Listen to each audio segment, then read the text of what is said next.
kita harus tahu juga susah makannya itu karena apa. Jadi mengatasi permasalahan susah makannya. Ada baiknya kita tanya dulu anaknya itu baru makan apa. Kayak misalnya ada cemilan, ada es krim, itu kan maksudnya tinggi gula, tinggi karbohidrat. Jadi itu bisa menyebabkan anak tidak mau makan.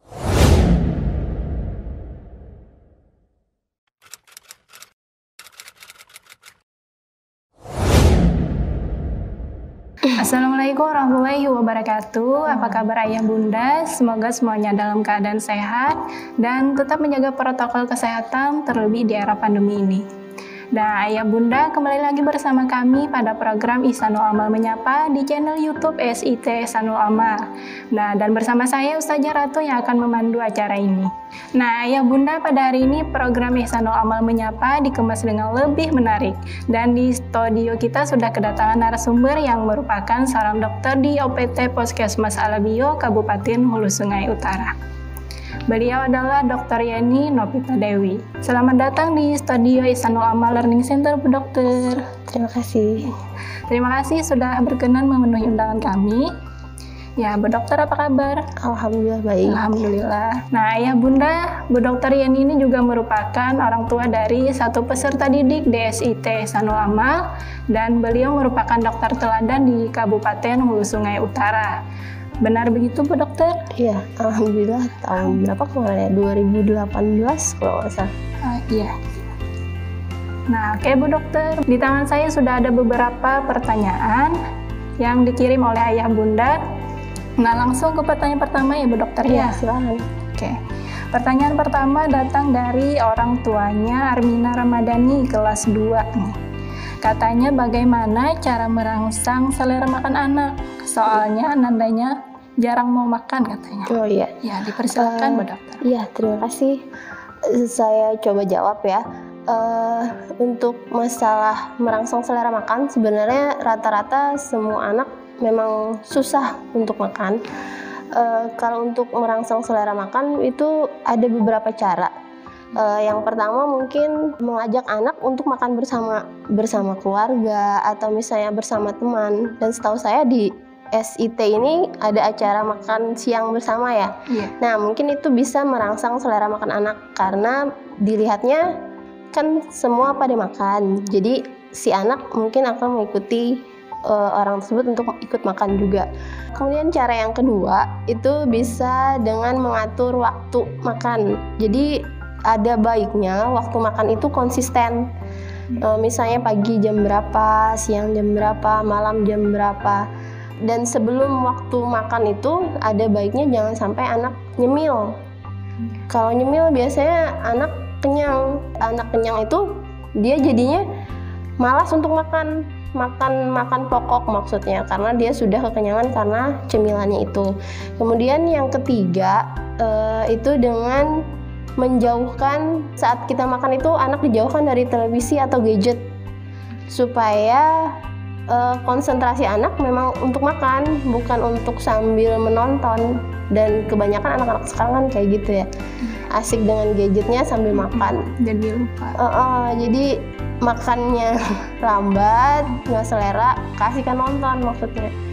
Nah itu mungkin 3 cara itu yang mungkin bisa kita pakai. Kemudian kalau misalnya memang diperlukan, anak bisa mendapatkan vitamin penambah suplemen makanan. Biasanya banyak dijual di apotik. Atau anak mengkonsumsi madu, karena madu juga bagus untuk merangsang selera makan anak. Iya, mungkin itu. Nah, jadi begitu dokter, Bu Dokter ya? Iya. Nah, jadi ayah bunda cara merangsang makan anak katanya. Yang pertama bisa kita ambil mengajak anak makan bersama keluarga atau teman katanya. Yang kedua dengan mengatur waktu makan. Nah, dan yang ketiga menjauhkan dari televisi ataupun gadget. Ya, begitu ya ayah bunda ya. Nah, langsung kita lanjut ke pertanyaan kedua ya ayah bunda. Pertanyaan yang kedua dari orang tuanya Zahra kelas 4. Nah, bagaimana caranya mengatasi anak yang malas makan katanya dok? Ya, dipersilahkan Bu Dokter untuk menjawabnya. Terima kasih. Jadi untuk ya tadi karena anak susah makan, merangsang selera makan, kemudian kita harus tahu juga susah makannya itu karena apa. Jadi mengatasi permasalahan susah makannya. Misalnya anak menolak makan ini, maksudnya tidak mau makan sama sekali. Ada baiknya kita tanya dulu anaknya itu baru habis makan apa. Ya tadi kayak misalnya ada cemilan, ada es krim, itu kan maksudnya tinggi gula, tinggi karbohidrat. Jadi itu bisa menyebabkan anak tidak mau makan. Ya tadi seperti yang kayak saya katakan sebelumnya, kalau bisa sebelum jadwal makan, anak tidak mengkonsumsi makanan cemilan. Kemudian permasalahan makanan yang berikutnya bisa karena anak lebih suka makanan cepat saji.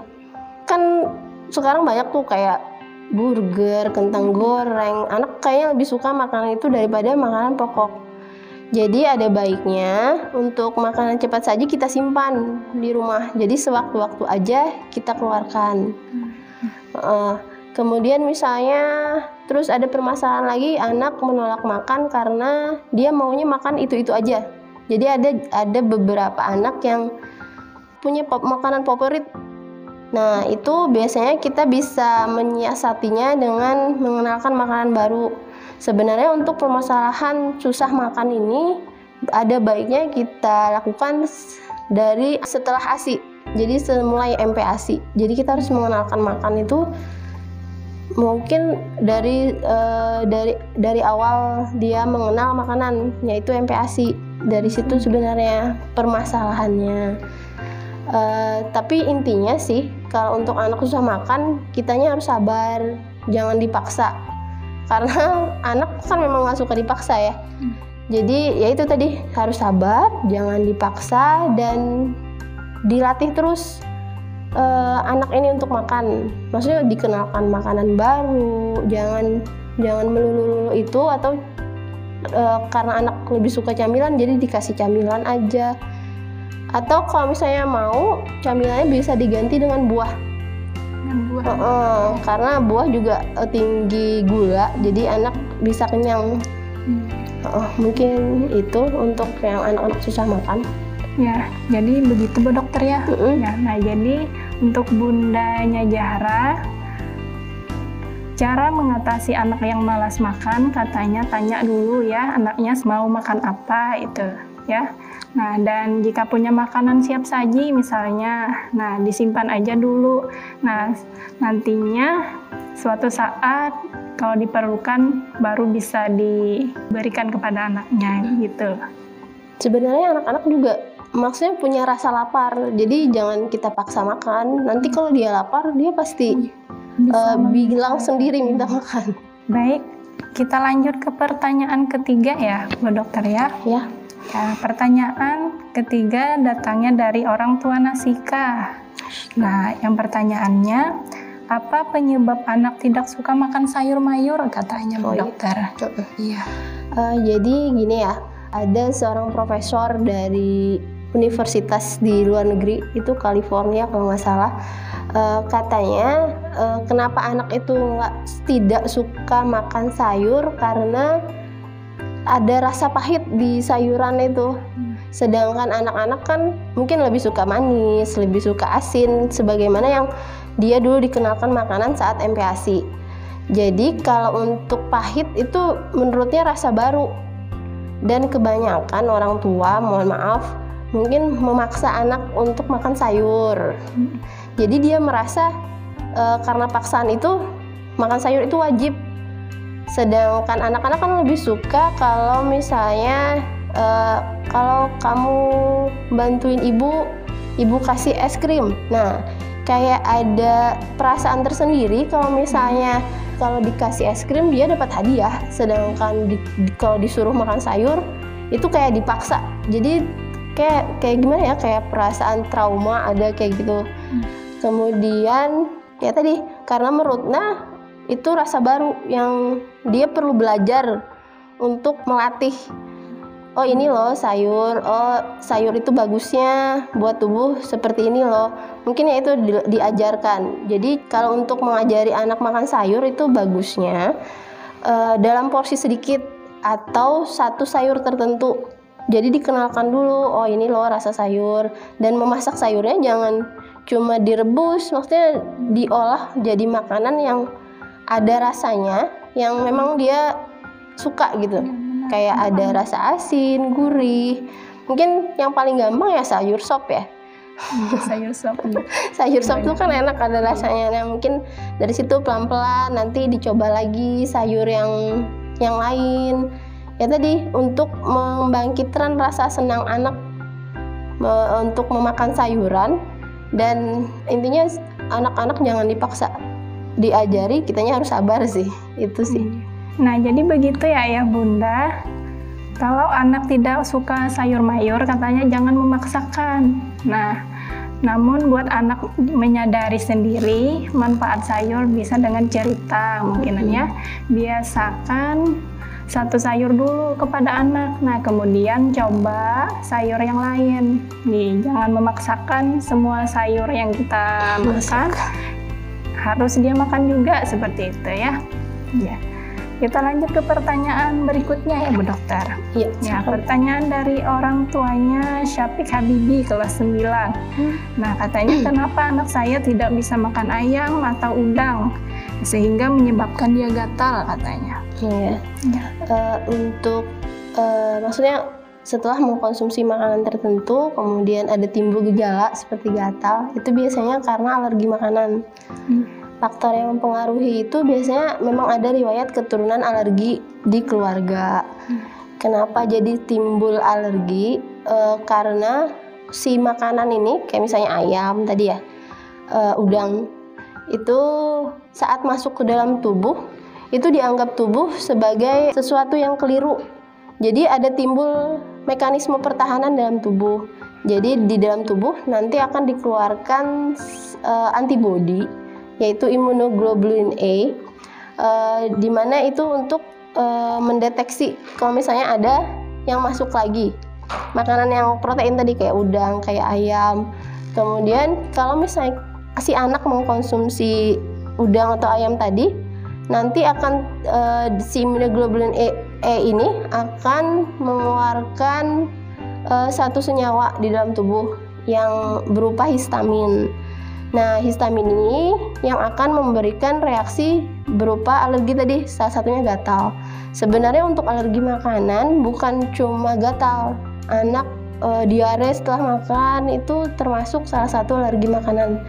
Dan kebanyakan memang yang menyebabkan alergi makanan ini makanan-makanan laut, seafood gitu, kayak ayam, udang maksudnya, kayak cumi, atau bisa juga susu sapi. Banyak anak yang alergi terhadap susu sapi. Untuk mencegah alergi, timbulnya alergi, itu biasanya menghindari mengkonsumsi makanan tersebut. Atau kalau misalnya sudah timbul alergi, ada obatnya. Kalau misalnya alerginya ringan, cukup minum obat antihistamin. Contohnya kayak CTM, itu kan terkenal sekali ya. Atau sekarang cetirizine sih, bisa dibeli di apotek juga.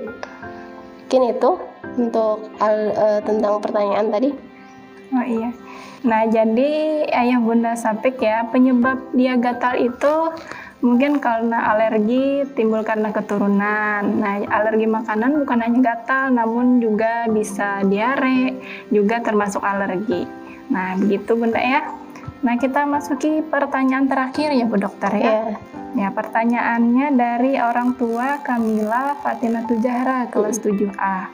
Nah, katanya bagaimana tentang gizi seimbang untuk masa pertumbuhan remaja? Oh ya. Kalau gizi seimbang itu tentunya kita sudah tahu ya semua. Gizi seimbang itu pasti ada karbohidratnya, kemudian ada proteinnya, ada vitamin dan mineralnya, dan ada lemaknya.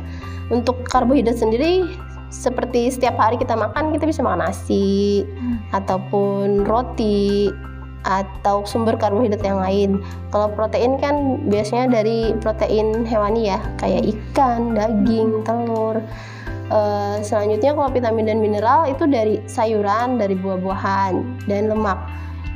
Sekarang pemerintah itu memang lagi menggalakkan yang namanya isi piringku. Jadi untuk mengatur gizi seimbang, pemerintah sudah mencanangkan ini sejak tahun 2017 ada isi piringku. Jadi maksudnya isi piringku itu di piring kita itu, maksudnya untuk setengah bagiannya 2/3 dari setengah bagian tadi isinya karbohidrat. Kemudian 1/3-nya lauk pauk. Kemudian setengahnya lagi sama 2/3-nya itu untuk sayur, 1/3-nya untuk buah.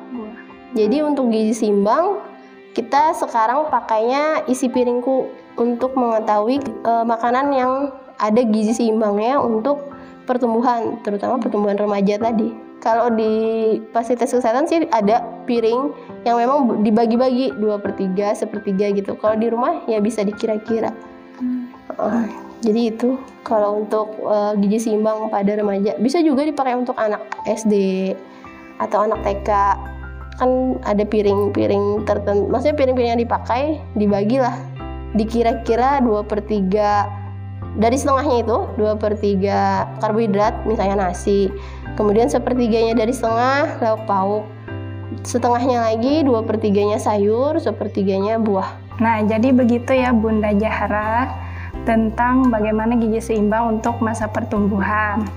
Nah, di dalamnya harus mengandung karbohidrat, protein, vitamin, mineral, dan lemak. Nah, di mana himbauan program pemerintah menggunakan isi piringku dan bisa di-share lewat internet ya Bunda, bagaimana takaran dari isi piringku tersebut. Nah, begitu Bunda. Oke, sebelum ditutup ada tambahan dari Bu Dokter mungkin? Oh ya. Untuk masalah anak susah makan tadi ya, yang intinya ya tadi jangan dipaksa, diajari anak sedikit-sedikit, insya Allah nanti akan terbiasa. Maksudnya seperti kita aja mungkin dulu juga mengalami hal seperti itu dan sekarang kan sudah terbiasa untuk makan. Kemudian karena kita masih dalam masa pandemi ini, yang mudah-mudahan pandemi ini segera berakhir, jadi kita bisa hidup maksudnya seperti biasa lah. Jadi tetap ingat protokol kesehatan, jangan lupa pakai masker, cuci tangan, pakai sabun, dan bagusnya sih hindari kerumunan. Mungkin itu aja sih dari saya.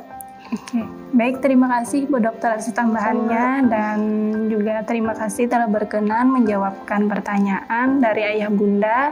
Nah, Masya Allah tidak terasa ya waktu telah berlalu dan acara Ihsanul Amal Menyapa juga kita akhiri.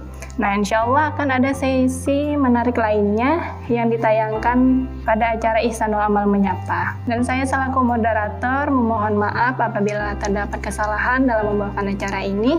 Salam sehat. Assalamualaikum warahmatullahi wabarakatuh.